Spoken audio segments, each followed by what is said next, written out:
Welcome to my channel, SteveO the Window Cleaner. Today we are at a $325 residential job.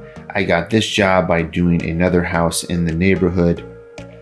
This customer saw my van out front and called my number. Oh, actually, no, they didn't call my number. They went to my website, filled out my little form, and then I called them, gave them a bid over the phone. And because they'd already seen me in the neighborhood and saw my work, they just scheduled right away. So that's always really, really nice to have happen. And I've been having a lot more of those happen lately now that the business has been open for about 4 months. Cleaned out all their little cranks here and their crank out windows. Usually, sometimes these windows you can clean from the inside out, but unfortunately, the space that I could get my hand through wasn't big enough, so I had to clean that one from the outside. But it's always good to try to clean as many from the inside out on homes like this with these style of windows. Most of the windows inside just needed a good scrubbing, a little bit of a scraping, and some bronze wool, and they came out really, really nice. I love these older style kind of windows built from like the 90s, all wood. They always clean up extremely, extremely well, and these crank outs are never too dirty. A lot of the screens in this home, unfortunately, were put in wrong, but luckily with this Paradise Screen King tool, it is super, super easy to get screens out. Overall, even if they're put in wrong, I would definitely highly suggest that be a tool that you acquire for this residential season. Also using the Triumph scraper here, also uses Unger blades, fits in the Unger Ninja scraper holster, and is a super light and easy scraper to use. And then I have changed up a little bit for screens inside now. I have just been wiping down and doing my old traditional like screen cleaning technique. I found it to be more efficient, and working on my own, it's easier not to be taking all the screens out of the home. When the screens are outside, I always use a screen washer because of the level of dirt, but I put a towel down and then I do this, and it really helps with the efficiency of getting the screens really, really clean. Sometimes you'll run across screens that are just way too dirty that you have to take them outside. But if you can, I would suggest doing this, and I think you would find it more efficient and easier to clean the screens, get them back in while you're still inside, and not waste the time of going outside and taking all the screens out there and having to make sure they go on the right windows. You're just right there by the actual window. So, and then, so overall, just a light scraping, little bronze wool into these windows. There's a few stickers here and there, but no paint. This was a rental home, so I think it had been cleaned quite a few times before, so it really wasn't too bad. Using the Ettore Ledge Easy with the brass channel there, super smooth, squeegee for residential. If you're mainly a residential guy, I would highly suggest those. This is the only high window in the whole entire home, so what I did is I just went ahead and pulled it. What I'm doing here is cleaning off the dust from the frames before I actually clean the window, then scrubbing the window. Use my Ettore Pro Plus mop, holds a lot of water but doesn't drip all over the place. Then the Techno Pad with the bronze wool pad. These are sold out again, so if you ask about them, I'm sorry. I always re-mop it to get that heavy suds gone, because the heavy suds can streak a lot easier than if it's more of a lighter suds like I have here. So 2 straight pulls works out perfect, and then just detail the edges, and then that window was done. But overall, I was gonna say something else. You see my t-shirts here. You can't really see the actual logo, but I would tell you one thing: do not buy your t-shirts off of rushordertees.com. I have had my t-shirts and my sweatshirt for only like a month, and they are already deteriorating as far as the lettering on the t-shirts. So I would highly suggest to you, do not order t-shirts off of Rush Order Tees. I gotta order some new t-shirts from somebody else, because these t-shirts were horrible. I know I have a local guy, or I'm gonna hit up T-Squeegee to get some new t-shirts, but do not order t-shirts off of rushordertees.com. Inside was all finished up, came outside right away and did the front entry door. Right when I come outside with homes, I really don't try to make a plan. I just go for what's in front of me right away, and I found that to be the best thing to do, especially working alone. You just go right to whatever is right in front of you and start cleaning. I don't really try to create a plan. My plan is basically do inside, then do outside, and get it done. and that's what always works best for me. But like, these were the windows right off the front door, and I just find that on most of this outside house, I'm going to use water-fed pole, and I'm going to tell you something about that kind of goes wrong as well. But most of the time, to be efficient, just don't think think about what you're doing, but don't think and just go. And I've really found that to be the best way to really just get through jobs super quick. I mean, this was $325 and I got through it in 3 hours on my own. I find that like $100 to $125 an hour is like perfect for residential, and I'm usually at that rate.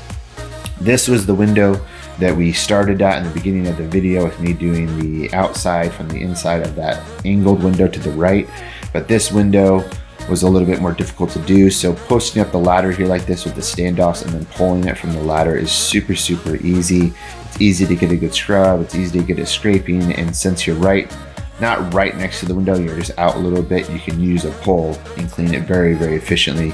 I was going to be fancy here and fan it, but I don't know, didn't do it. So 2 straight pool roll. I talked about this in the squeegee do's and don'ts. If you can do 2 pools like this, you're pretty well off, and that the quality is going to be pretty good. Detail your sides, detail your edges, and also on homes, always detail the sill. So I have a handy sleeve here with the towels, and I clean that off. Get the water fed pole set up using the Xero Pure X2, and also grabbing my new Xero Micro colored pole. That's just a basic carbon fiber pole, but super nice for residential. And then using the boar hair brush with the rinse bar. So this window's right here. Why I'm showing you guys this, I know it's not the best view, but the tree was super close to the house, so I had to put the brush at a 45-degree angle to really get up there and do this. This would not have been very fun with the ladder.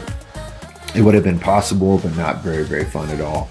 So after I had the brush at a 45-degree angle and I was doing this, water started leaking in the 3 windows below here. So that really stunk. And so basically what was happening is that the water was actually going into the top of the wood frame and dripping into the home. I've had this happen sometimes before. These windows didn't do it. These windows were fine. As I went through the home, I locked every single window. I always do that when I use water fed pole so that this doesn't happen. But even when I was doing this window, the window right below it, it was dripping inside of that window as well. So it was a little bit frustrating. So my kind of rule on this is that if it's a couple windows, I go in right away. I didn't show myself going in, but I did. But it started happening to like 3 or 4 windows. So what I did is I got these upper windows done and then stopped using the water fed pole on this home because I didn't want too much water to go through. It's one thing if it's 1 or 2, but after 3 or 4, I don't really want to piss off the customer. So I had to switch to using squeegee. But when this happens, I always go in, clean it up right away, explain to the customer what's going on. And, it's not our fault. The integrity of the home, you should be able to run water like this and have no issues. So I never view it as our fault. But when it starts to happen a lot on a home, it's just time to put the water fed pole away and just do everything by squeegee. And really, there wasn't much left on this home that was super rough to get to. My 20-foot reached most of everything else that I needed to do that was high up.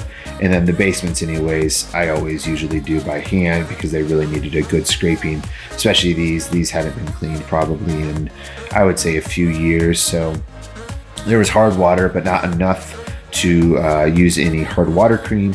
I am going to be doing a hard water removal video soon, so look out for that. I'm just trying to get the right window that is, really bad overall to be able to get a really good video. And I just use the Diamond Magic hard water stain removal with a microfiber pad, and it works out extremely well. But anyways, for the rest of these, I just went through and cleaned up the rest of them with a little bit of bronze wool and using the Ettore brass Lagizi handle, super smooth for residential if I haven't mentioned that yet.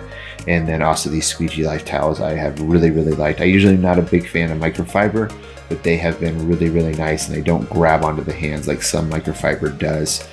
Also using my Ettore Pro Plus mop. I haven't been using that for a while, and man, I just love that mop. I think it overall is the best mop on the market as far as holding a bunch of water but not dripping. It's light, it's just easy to use. It is definitely my all-time favorite for sure. So went through, finished up pretty much the rest of the windows. I had this and then just some basements left overall, and then using the Techno Pad here Unfortunately, the Techno Pad is sold out again, but hopefully that will be in stock soon. But I hope everybody's spring is going extremely well. I would have to say I am busier than I thought I would be at this time of year. I knew I'd be busy, but I didn't think that I would be as busy as I have. Some of my marketing has worked out really well. I do door hangers every time I finish a job. I do some ads on Google, and it's been extremely good for me. I could hire someone right now, but I am going to be waiting until probably August or even next year, just due to other things that are going to be going on this year. I think I'm going to wait overall just a little bit, but at this point, I've got half of my May full as well, which is great for being a new business. So I'm super excited about that. But as always, we have weather comes in and can mess things up. So anyways, these were my last 3 windows.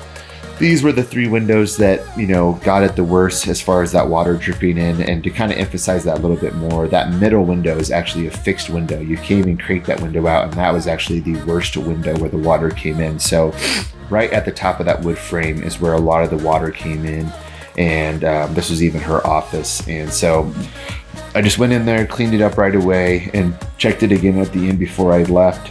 But overall, you know, that kind of stuff isn't our fault. It's gonna happen here and there. I just would never freak out. I know I have had questions from some of you over the years about if that ever happens, and it definitely can, but I just wouldn't stress out about it too much.